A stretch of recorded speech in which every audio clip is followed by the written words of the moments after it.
Right, chaps, I'm just in the garage, just sorting some kit out for the European Feeder Cup, which happens in Belgium a fortnight today. Today's Sunday. We leave next Saturday. There is 2 days of practice, which is Monday, Tuesday, and then the 3-day competition, which is obviously the carry on from Boston last year, which we were fortunate enough to win. So really looking forward to that. And while I was in here sorting some kit out, I thought we'd have a bit of a video and talk about last weekend. Now, for those that don't know, or most of you do know, it's about this baby. Yeah, the Feedermasters. Now, Feedermasters, great event. The hardest thing's getting the tickets in January, which everybody loves, hates, moans about. Either way, it sells out every single year. Fair play to the conception from the Feedermasters team. Mick Val's Lee Kerry, absolutely brilliant. Always want to try and get in the final, and I've managed other than once so far, so the record's pretty good. Won it back in 2018 at Bow Beach, which had a phenomenal weekend. Took the title first. Obviously the man at the moment has been to beat Lee Kerry. You know, he's won 3 out of the last 4 years at Tamar, so hats off to him. You know, but this year it was my year again. Ended up being Champiano. Really pleased with it, and what I'll talk about now is it was a very different final to what it has been in the past, should I say. So it starts off the Feedermasters final week. Always go down a couple of days early with Steve Ringer. We have a bit of a practice, try and get some ideas, but it was very difficult to pinpoint anything, because obviously when the fish leading up to the Feedermasters final, there's a lot of pellet fishing, a lot of pellet feeder fishing, a lot of hybrid feeder fishing, and the same happens every single year. The moment we get down there, people start putting more and more worms in. The fishing changes, and of course the dark mornings and early dark nights, and the temperatures dropping has a massive effect on it every single year, which is always on our mind. So we started off practicing. We fished on the Devon bank.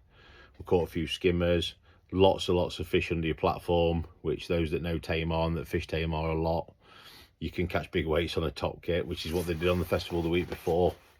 But obviously the Feedermasters, one of the Feedermasters rules is that you've got to fish a minimum of 6 turns. So obviously you can't fish under your platform. We had a good practice, caught some skimmers, like I said. Those that have seen it on Facebook, I think the Thursday, so the day before the practice match, we fished in front of the polytunnel up the Cornwall bank, and those that have seen me.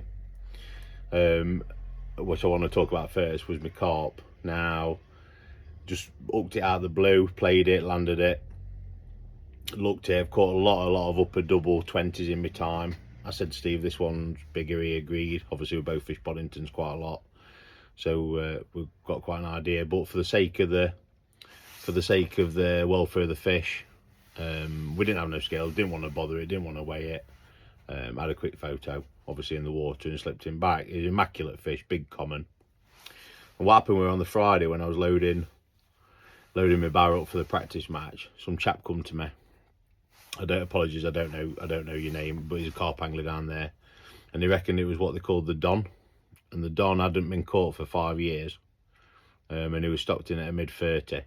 So we'll never know how big he was, but I'm 99.9% sure that it was a 30, which obviously is a UK best for me. Well, it's the best fish that I've caught so far. So that was a great start to the trip.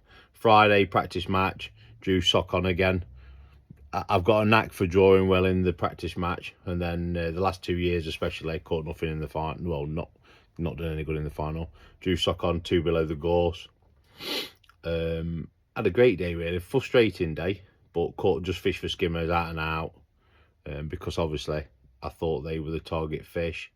and the funny thing is, I was quite in the practice when we've been, did hardly any roaching, did hardly any bit fishing, because I was adamant that the skimmers were going to be the key.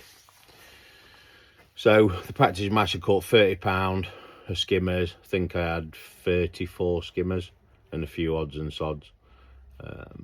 Left a few fish in as well. I think the third hour my tip was all over the rod rest, couldn't catch him, didn't know how to catch him.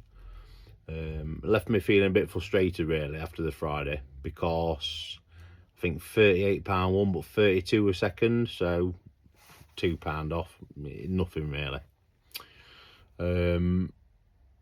That was the practice match. Day one, it's just been a mirror image of the last 3 years. So day one, I drew peg 9 on the Cornwall bank, which was Feedermasters peg. I was in Roach Bay, what they call Roach Bay. Now I've had a couple of weights here before roach over the years, but what I was conscientious of is that the last 2 years especially, I've drawn some roach pegs. Like the previous year I drew peg 2, then I drew 4. So I was very conscientious. I haven't been able to catch over sort of like mid-20s of roach, and I think you need, I've always said it, you need £30 with day one to obviously get to your 60, 62, 63, £64 target, because there's very few pegs that offer you £40. So if you've only got £20 and then you're fishing for £40, it's very, very difficult. Which I've found the last 2 years with my results over the competition in the last 2 years. So basically it was quite an easy match for me, because there's no point in fishing for skimmers, because I've tried it the last 2 years, and all you end up doing is catching the same weight or less as what you would a small fish. So I basically took 2 or 3 little rods up the bankers, those that, you know, Cornwall. Well, to be fair, the Tamar staff drove us up in the trailer. Gary chucked all my gear on, jumped on, they took us up there.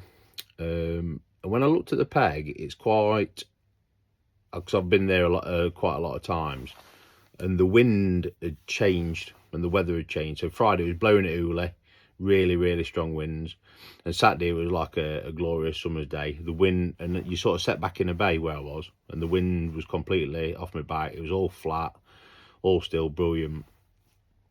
And if I'm honest with you, I hardly saw anything top. Just wanted to basically try and catch as much as we could. And the match started really, really well. I just started underarming, sticked up at 8 meters. And I've noticed in the last 2 years, when you're not on enough roach there, you have to keep moving about. And what I mean by that is you either pull 2 off, put 2 on, move left, move right. And that didn't happen this day, which was quite interesting, and I'd not had it for the last 3 years, so it obviously showed there was a lot of fish there. About an hour and a half in, they started topping. The fish were churning the bottom up, obviously close in, you can't fish there, but it just showed me how many fish was there. And basically what happened was I fished, you know, I moved a couple of times, but you could just tell that the fish were feeding very confidently, and I was catching them. And I've got those that have seen it, I've got a catch clicker. So those that obviously see it, I put the picture on, and basically it counts your fish, your chucks, times, etc. So I was actually, because in your head you need to know how many you're catching for it to be warrantable. Now, because of the peg I drew, it was always going to be warrantable, because there's no skimmers there, or there's not as many skimmers there, so it was always going to be warrantable. So I counted my fish. Basically all I was doing was flicking my feeder out as the feeder was in the air, pressing my button, caught my fish, and I was back in action. Saturday was a great, what's the word? It was a great show of roach fishing and how good it can be. So everything fell right. The roach were there feeding. The conditions were flat. I could see every single movement that on my tip. I could watch the braid if I needed to, which is a very good way. But there was 3 or 4 or 5 different ways of catching them throughout the day. And from experience, that's what I knew I needed to do. And eventually I caught 313 fish. Now, at the end of the match, I was sat there thinking, well, 313, and this is the way to look at it. 300 at an ounce is £20. 300 at 2 ounce is £40. So in between, how big are they? We don't know. Some of them are small, some of them are big. So the middle of the road, if they're an ounce and a half, it's £30. So obviously I didn't know, and you just keep putting them in the net. But as the scales come, they've weighed £31, just shy of £32. And I've not been able to do that for the last 2 years. So obviously I was made up. I think I was second or third on the Cornwall Bank, 6th position after day one. And I was over the moon with it. So there was a couple of things from that day what I'll just touch you on. One of the main things that I thought was really important, and it always is with roach fishing, because it's never the same. You need to have a really, really fine quiver tip. And I know that sounds obvious, because you're fishing for shy biting fish, but these half-ounce megatops are absolutely mint. It's dead right. You can tighten down to them even if there's a bit of toe. They're really good. You can slack line with them, and it's just because you're only underarming, it's, you know, you don't want a stiff tip, you just want a nice tip. And obviously these half-ounce megatops did the job. The next thing was, which was really important, which I was never really a big fan of early on, but I am now massively. So I've got a 30120 tournament QD here, and what I like about them, because they're so small, you can almost use them like you would the old school, like the flick, I can't remember what they're called, the reels where you used to press the button and they flick the bail arm up. So basically when I've got my feeder in my hand and milk bait, I can basically click my finger and it opens the bail arm, and then as I've cast and the feeder hits the water, you just push it back over with your finger and it locks it again. Now the worst thing you could do when you're roach fishing, in my opinion, is touch the reel handle. You touch the reel handle, especially when your bites are really quick. If you touch the reel handle, you don't know what the bite is. Well, it's very hard to distinguish. So I always try and stay away from touching the reel handle after I've cast until I know there's a bite and I'm winding the fishing. That's really important in my eyes, because every movement that you make on the reel handle obviously acts in your tip. And then especially when they're shy biting, you're like, oh, is it in tip? And sometimes, or a lot of the time, you've already had the bite, missed it, because you're faffing around with your reel handle. So that is probably one of the best tips for the thing. Same again, real fine, 08 Evo Plus tournament braid. Can't fault it, braid direct, little link. Up lengths varied, to be fair. You can sometimes 30 is really good, 40 is really good, 50 is really good, just mixing it up. But that's obviously, the fish tell you where they are. So that was a few tips about Saturday how I fished a match, and a few little tips and tricks. So going into day 2, 6th place, just sat there wanting a skimmer peg. There was a couple of, I think, Gaz Lambert was winning with £37. Frankie Genicelli had £36. Obviously Frankie was in my rotation though, so he was coming on the Devon with me. Gaz Lambert was on the Devon, he was going to the Cornwall. So I wanted, because obviously in previous years it's been 64, 65, £66 to win. So I wanted a skimmer peg. There's probably, out the 30, what would there be, 33 on the Devon Bank, there's probably 20, I'm going to say 24, 25 pegs that offer you a skimmer, that offer you skimmers. I went in the draw bag, drew 62. That don't offer you any skimmers. And I drew the next but one to it last year. But what happened last year was I was trying to catch, I was chasing, like I said earlier, I only had £20 the Saturday, so I needed 40. This year, I've got my 30, another 30, stroke 32, I've got a chance. Now 62 is MPEG, and what ticked it off even more, obviously I was disgruntled, I weren't happy, I'll admit that. But when I was walking around, and the more I thought about it, the wind was really, really bad. There was 40-mile-an-hour winds on the Sunday, and I thought when I set up and stuck my head back round the corner, because I was down the Devon Arm. For those that know it, I was round the Devon Arm where the bench is, straight in front of the bench.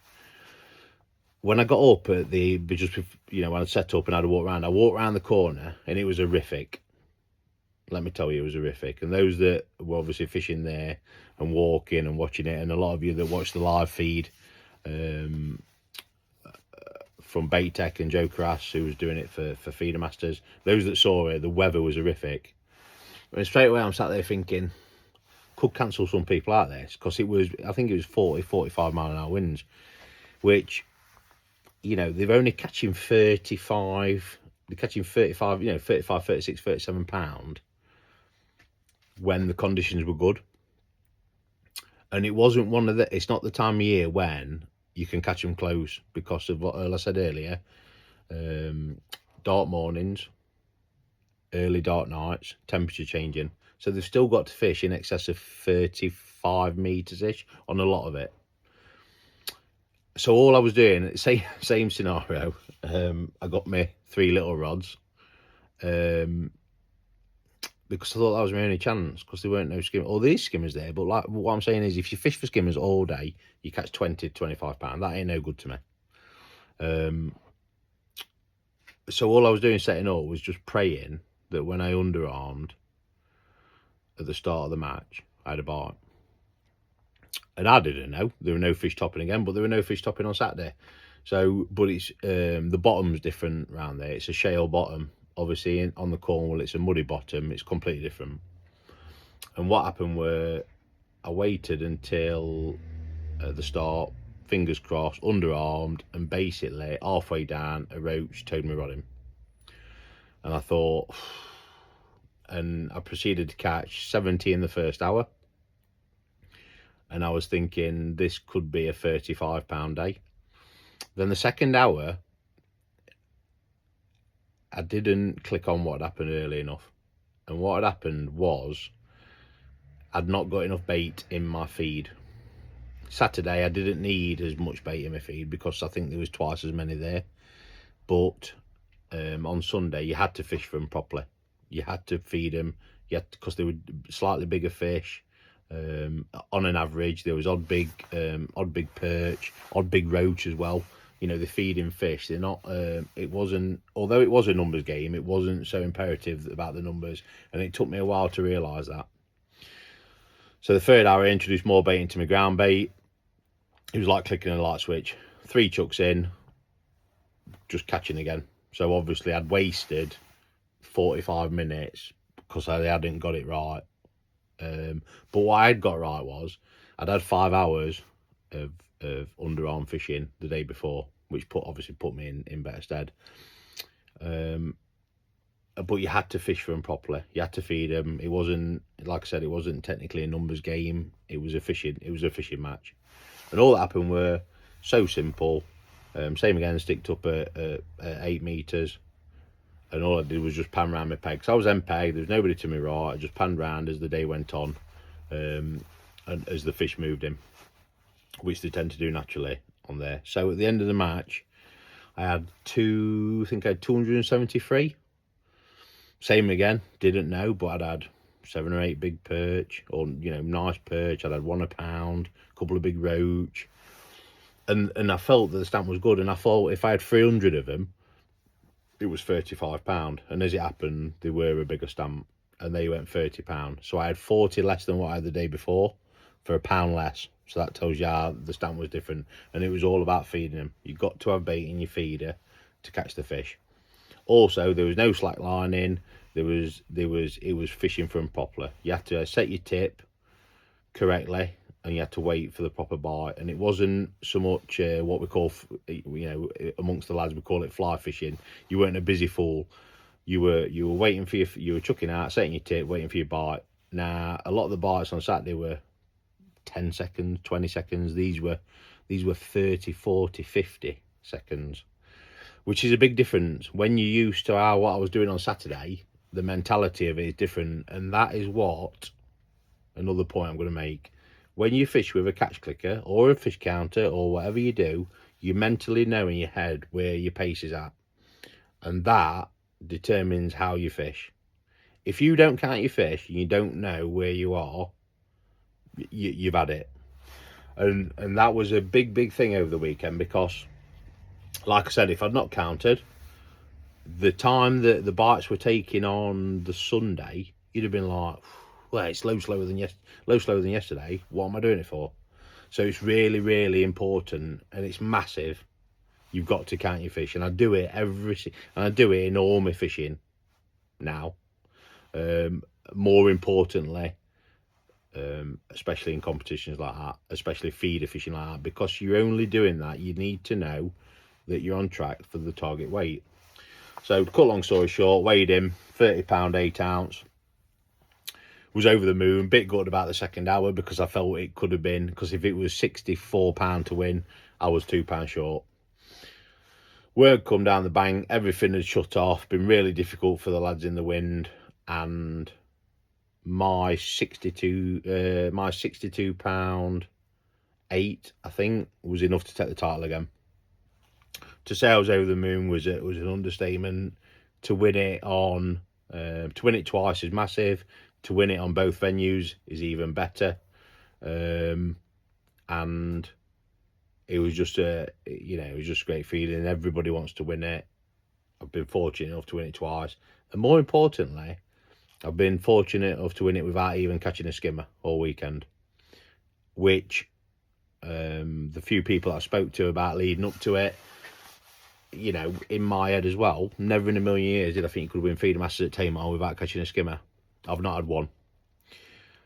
So it just goes to show. And also, if I'd have got my second hour day 2 right, I could have caught 65, 66 pound of small fish. So there you have it. I've had 600 fish over 2 days. Absolutely brilliant. Just tucked over Frankie Giannicelli. Unlucky mate, but you'll have plenty more chance of that. There's no doubt about it. And forever consistent, Gaz Lambert made the rest of the podium. So all in all, great weekend. Massive credit to Bait Tech, who have obviously thrown everything into it. Not just this, the Super League as well. And as I said, the Feedermasters team, all the team who made the weekend what it was, absolutely fantastic. So this is me signing off. I'm going to get the rest of my kit ready for Belgium, which is Team England. We go out there next Sunday.